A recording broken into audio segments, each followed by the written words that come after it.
What's up, humans, and welcome to a new Psicoactivo. Happy Tuesday, everybody.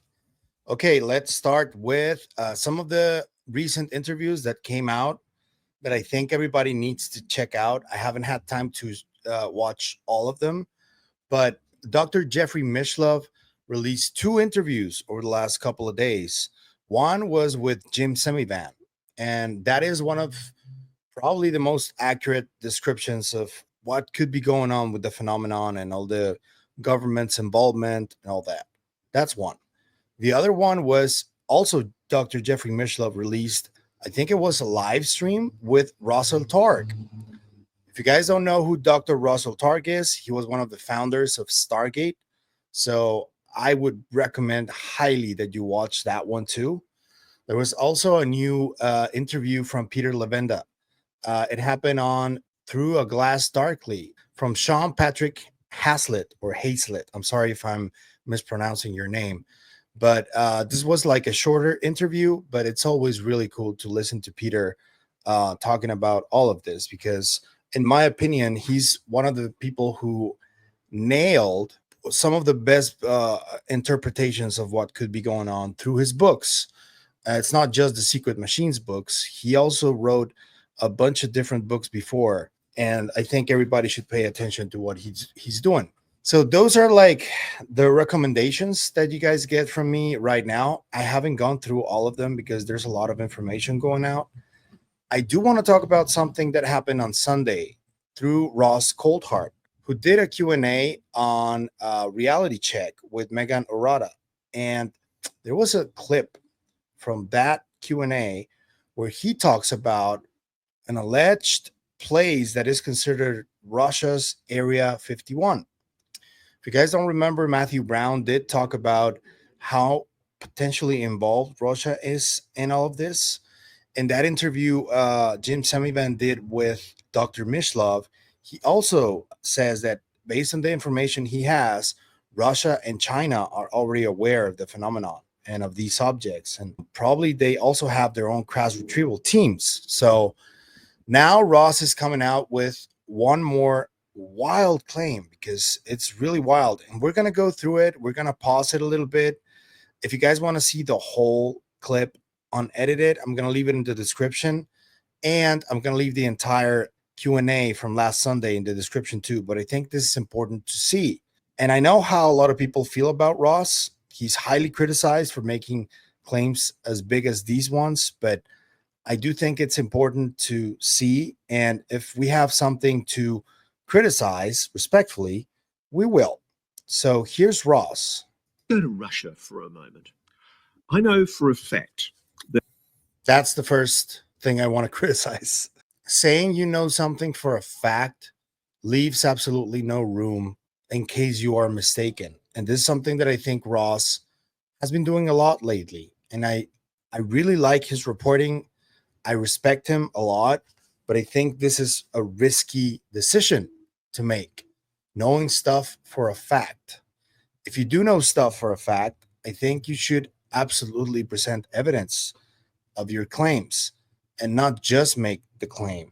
So keep that in mind. But what he's about to say is pretty wild. So here it is. That certain scientists at a Naval Surface Warfare Center, an NSWC, were briefed in 2024 about Russia, about a place called Mount Yamantau. Now, I think a lot of you need to think about things that Donald Trump himself has acknowledged. A couple of times in the last few years, Donald Trump, President Trump, has suggested that there might be some kind of technology, some kind of super weapon that the United States has, and that our potential adversaries ought to be very wary of the United States because of that. He's never elaborated, and the supine lickspittles in the White House press room have always failed to ask any follow-up questions because they don't know how. But what I can tell you is that President Putin has said the same. Multiple times, President Putin has hinted himself that the Russians have some kind of super weapon. This is true. Both of them have stated that. If I don't get in trouble, I will show you both clips right now. And we're very powerful. This country is very powerful. Let me tell you, it's far more powerful than people understand. We have weaponry that nobody has any idea what it is, and it is the most powerful weapons in the world that we have. More powerful than anybody, not even close. So nobody's going to do that, but I think that if that's what you're referring to, maybe it's not. But поверхности Солнца, по-моему, 5,6, 6 тысяч градусов. Сопоставимо с температурой на поверхности Солнца. Вот кинетический удар, мощный удар, это как метеорит падает. Мы же знаем в истории, как и какие метеориты, где падали и какие были последствия. Но этого оказалось достаточно, чтобы целые озера образовывались, правда? Вот, Тунгусский метеорит, он к чему привел. Известно ведь. Также и здесь и поражение, значит, очень серьезное. Все, что находится в центре, превращается в пепел, разлагается на составляющие элементы. И поражаются объекты, находящиеся на глубине там 3-4, а может даже больше этажей вниз. Причем не просто этажи, а это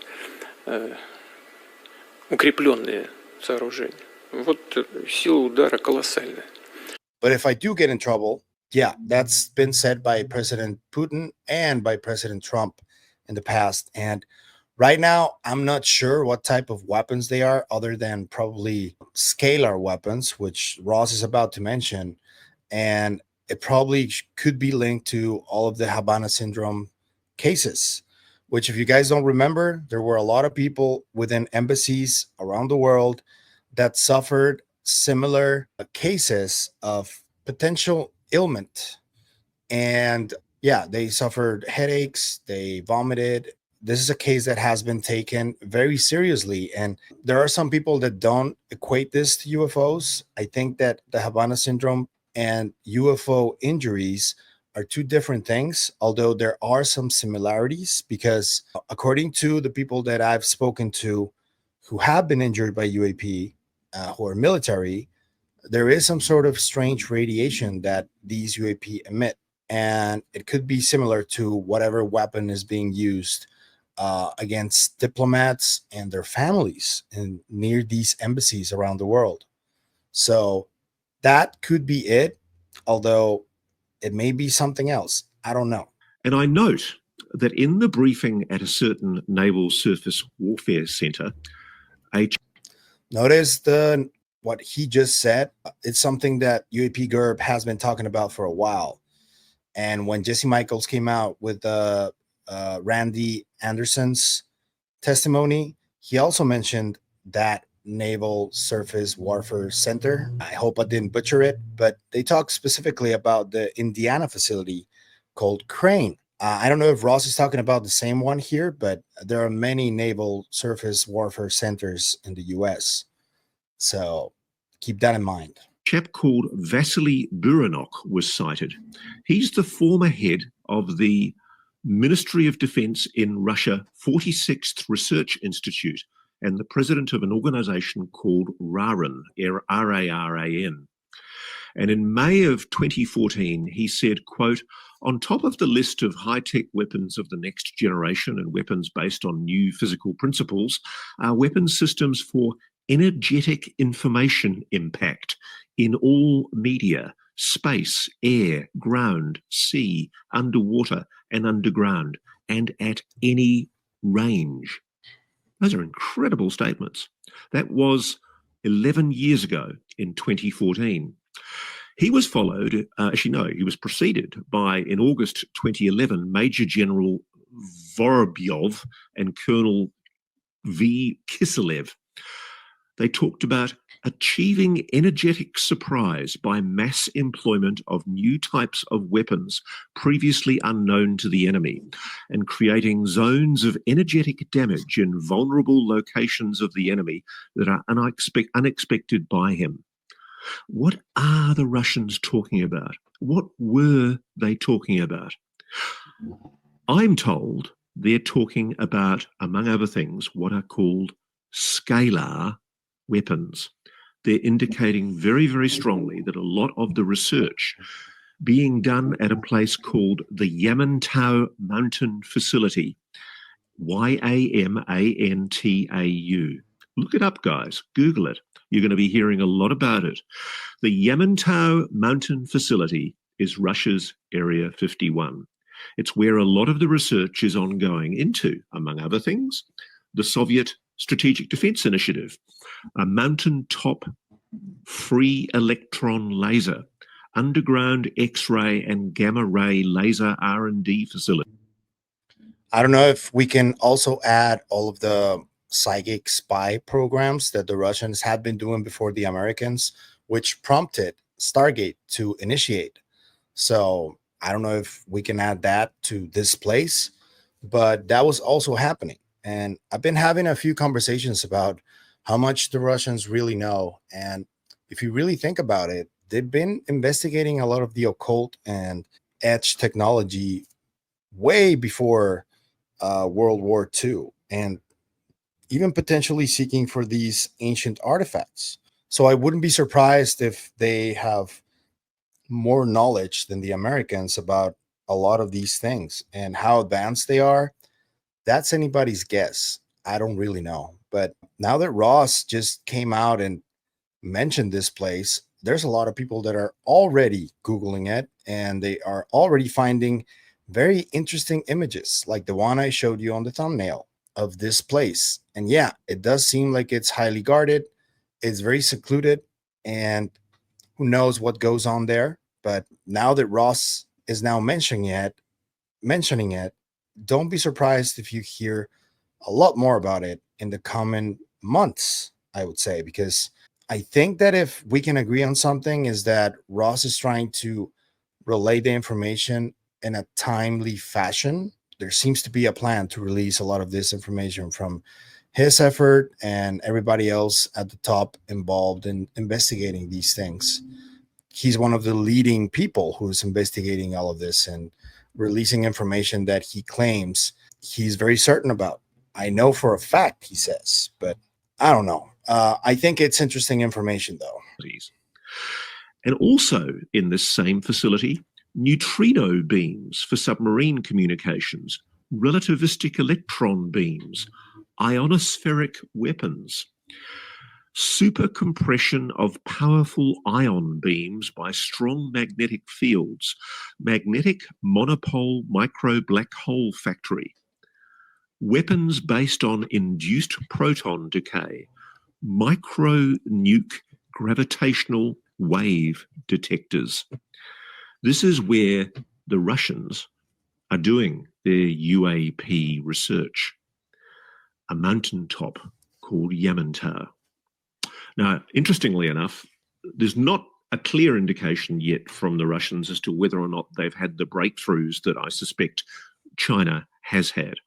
As I've said before, I do think that China is deploying drones over the continental United States, and that's one of the secrets that the government of the United States doesn't want to have to admit to the public, that they are now grievously concerned that some of the technology being seen, particularly prominently in places like upstate New Jersey, right across, though, the whole continent of the United States, that some of this technology is foreign adversary technology, probably Chinese. I defy the White House to maintain its BS line that these are FAA, Federal Aviation Administration authorized research drones. That was a lame line put out by the White House spokeswoman Caroline Leavitt back in January, when the president was forced to honor a promise he'd rashly made to the media before he'd had his briefing. And remember, when Trump was asked about this, he misspoke a little bit, and I think everybody agrees that he was about to say that it was not up to him to say what these drones were. Then who was it up to? That's the big question. And who's controlling this information if not the president? That's really puzzling to me. So yeah, I agree with Ross. He's a little bit flamboyant when he goes, like, he defies the White House and all that. And I get it. He's been screaming about this for a while, and largely the mainstream media has been ignoring what he says, but he is also part of News Nation, and he has millions of viewers weekly. So people are listening to what he's saying. Think about that. Where he basically wanted the White House Chief of Staff to find a quick explanation for what these drones were. And so we've been given a whole series of contradictory explanations now. We've had two generals go on US 60 Minutes, CBS 60 Minutes, and admit that they've got no blooming idea what these drones are, but they're a concern because they're obviously operating with impunity over the continental United States. Either way, however you see this, this is a national security and flight safety risk, a huge national security concern. Yes, the Russians and the Chinese are stealing the march on the US because a bunch of A-type generals and people in the CIA decided to keep it all secret. And something that I want to just touch on a little bit is that Ross seems to have gone from thinking this is mostly, if not all, non-human intelligence technology to probably thinking that some of it is human-made technology. And I wonder what made him go through that transition from believing one thing and believing another. But he's always made these claims based on the people he talks to that he knows categorically, he knows for a fact, and I think that's risky. I don't think you should be doing that unless you really have information directly from the source of the information. And if that's the case, hats off to you, Ross. But let me know what you think about Ross revealing where Russia's Area 51 may be. Go Google it. It's Yamantau. I will write it up in the description so you guys can go check it out for yourselves. And let me know what you think about Ross discussing this possible superiority from Russia and China against the US.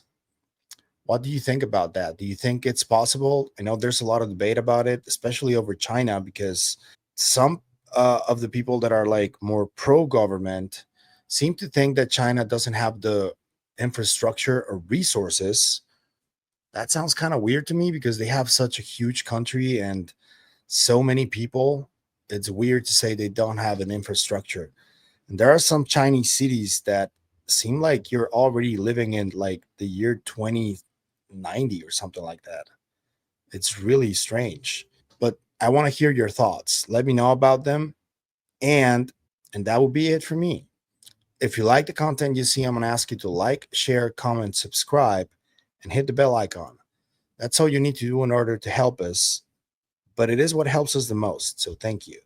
But if you want to support us in other ways, there's a few links down there you can choose from. You can become a member on YouTube, or you can support us through KGRA. Anything you choose to do is always appreciated. So thank you. That's it for me today on this video, but I'll see you guys in the next one. Remember, stay curious and inquisitive like Ross Coulthart. Always. Bye.